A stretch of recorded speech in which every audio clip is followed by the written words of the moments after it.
Hi, I'm Alister Chapman and this is KITPLUS TV, and with me today I have Kriss Hampton from Holden to talk about the new and very much talked about and discussed certainly Panasonic S5 sort of hybrid camera. So hi Kriss, how are you?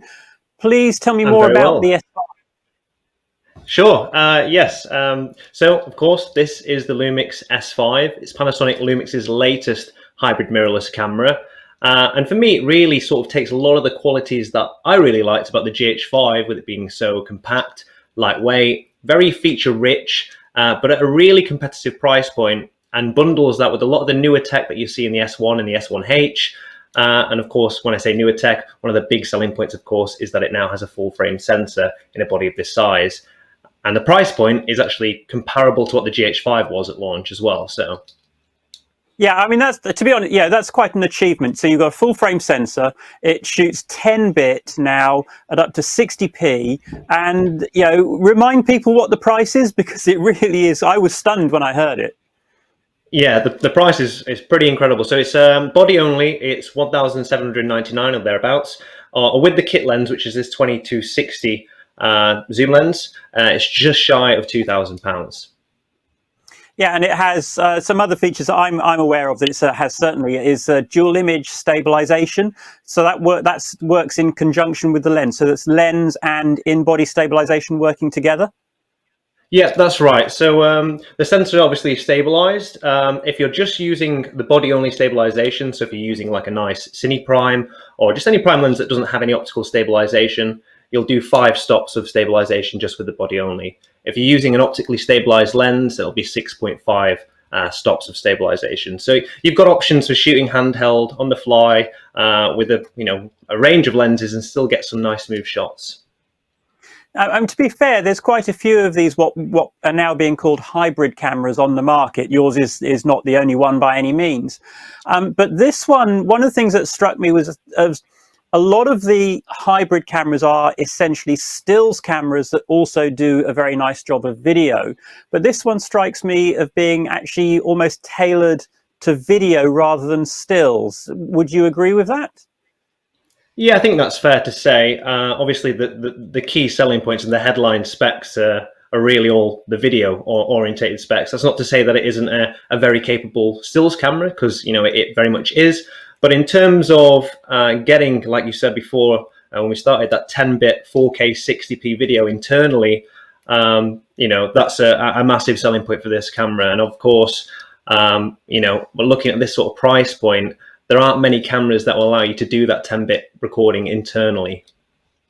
Yeah, and of course you have V-Log gamma as well, so you have high dynamic range capture and the ability then to take that 10-bit footage into post-production and follow a full sort of film-style workflow with post-production grading. So, and I think that's one of the keys with these new cameras, is that ability to get that good master that you can take into post for grading and post-production.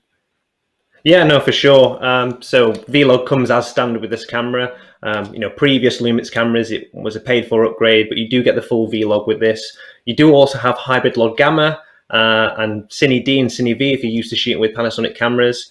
In terms of that dynamic range as well, Panasonic touting 14 plus stops of dynamic range, which obviously is very impressive for not just any camera, but a camera of this type in particular.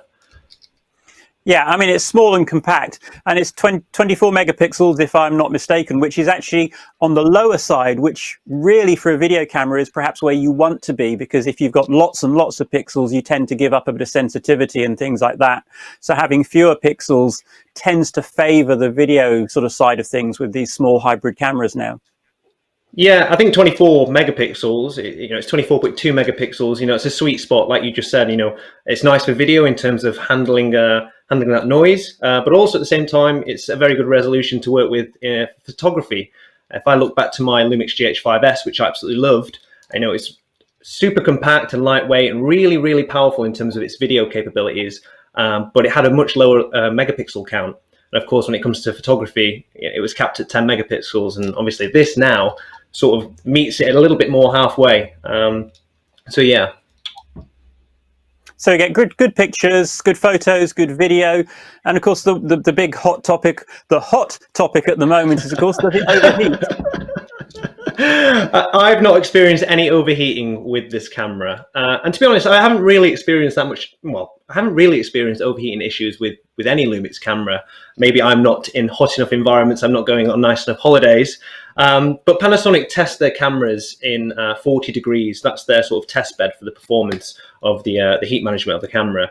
And of course, it is a a dust-proof and splash-proof body, so you would expect that it would struggle with the heat dissipation. But it can perfectly handle, up to 40 degrees with no issues.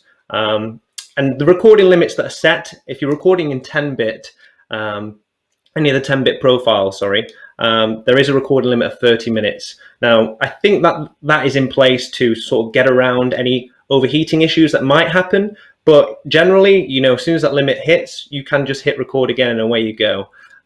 So yeah, I mean, no issues from my side of things with the overheating. Yeah, I mean, to be honest, I think on that type of camera, that sort of small handheld camera, if you're doing a shot that's more than 30 minutes long, it's probably not really the best camera for that particular application. No. Yeah, they tend to be used for drama or current affairs and things like that. And I think it's rare really for a shot to go much beyond 10 minutes, even when you're doing a sit-down interview. So 30 minutes is I think it's quite reasonable limit anyway, especially if you can just hit record and carry on. I was just going to say, if you're filming in 8-bit, then there is no record limit. So if you were going to use this camera for the odd conference or presentation where you are going to be recording for more than 30 minutes, you do still have an option available. And of course, there's an HDMI output as well, so you always have the option to feed an external recorder if you want a different codec or need a different codec and continuous recording in HD and 4K and 10-bit. That would be another option, of course. Yes, that's right. It's a micro HDMI output. Obviously, shrinking this camera, there's going to be compromise, and the full HDMI output was one of them. But the HDMI output will, of course, allow you to output 10-bit 42 in all of the flavors that obviously this camera can do internally. But what's really interesting is that in a firmware update that's coming, you'll actually be able to output 5.9K up to 30 frames a second and record that in ProRes RAW on the likes of a Ninja V from Atomos. And also, the same goes for Cine 4K, because there are no Cine 4K's recording options, from launch, but they will be coming. So, who do you think this camera's for? Who's this pitched at? Who's likely to use it? Well, I think if you've invested in a Micro Four Thirds system, or you're coming from the GH5, for example, or even the GH4, this seems to be a natural progression to making that first step in getting a full frame camera. Purely, from a price point of view, and you're going to be used to a lot of the features and the settings, and of course the color as well. So it'd make a really nice step up if you're going from a smaller sensor system. Also, if you've already got, say, an S1H, which I have and I absolutely love, or an EVA, or lucky to have a VeriCam, then this will still cut with those cameras. It will still make a nice B and C camera. And of course, when you're not filming in terms of creative video, you can still use it to take some, nice stills. It's very much a very capable photography camera. So I would say the general modern content creator, but of course it can still hold its own next to some of the more expensive cinema cameras. Yeah, and of course, possibly as a crash cam. So if you've got an EVA or something like that, and you do need something that is at risk to get that shot, dangling out of a car or in a boat where it could get wet and things like that, you'd be better off risking that £1,700 camera than risking your expensive digital cinema camera, really. So lots of places where it could be used, I can see. Yeah. So this is the 4th generation of these cameras, even though it's the S5. But what other improvements? I hear as well the autofocus is much improved. Yeah, exactly. I mean, autofocus is such a hot topic as well at the moment, with so many cameras coming out and people expecting them to really nail the focus in autofocus in video modes, which is a luxury we didn't have a few years ago. With the S5, Panasonic is touting it to have the best AF performance of any of their Lumix range, and they've completely rewritten the algorithm for that autofocus system. Now, it's still contrast based, and it's still depth from defocus that's driving that focusing system in the lens. But from my experience using it, it now just works, which is that's all you can really ask for from an AF system. I would put faith into it.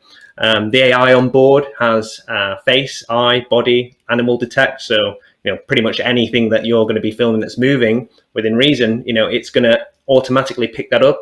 draw a box around it, and then if there are multiple ones in the frame, it will draw multiple boxes, and then you can just tap on the touchscreen on the back, and then it will automatically start that tracking.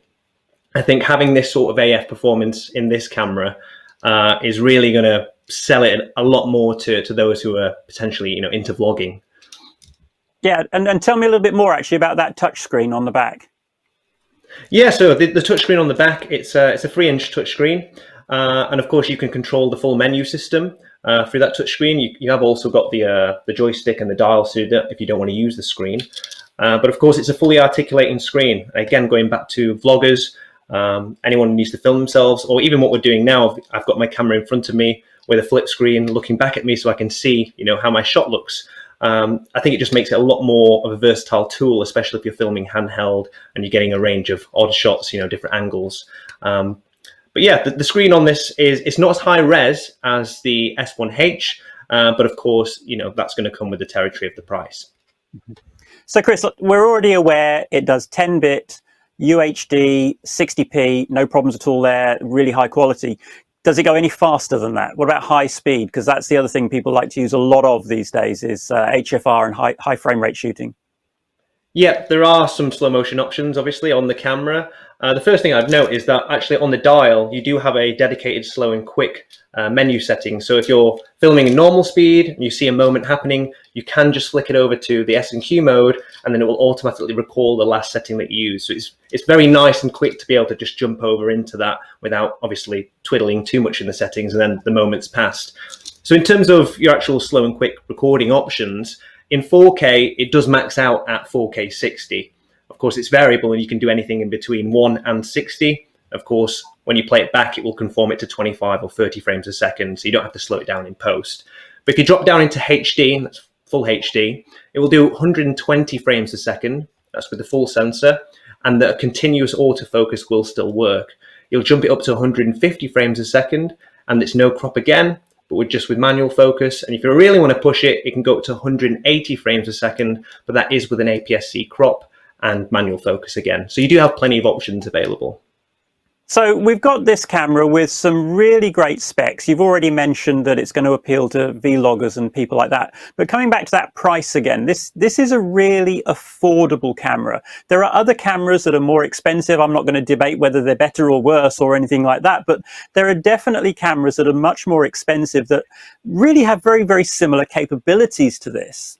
Yet this does all the things that a budding cinematographer needs. You can shoot in HFR, you can shoot with log, so you can learn how to grade and that whole workflow and everything else. So I think this is a camera that really is going to appreciate to students and those starting out, whether they're doing a media studies course at university or just trying to get that first feel of what cinematography means, as opposed to just shooting footage and just shooting video with a conventional camera. So I think there's absolutely a really great place for this camera in the market.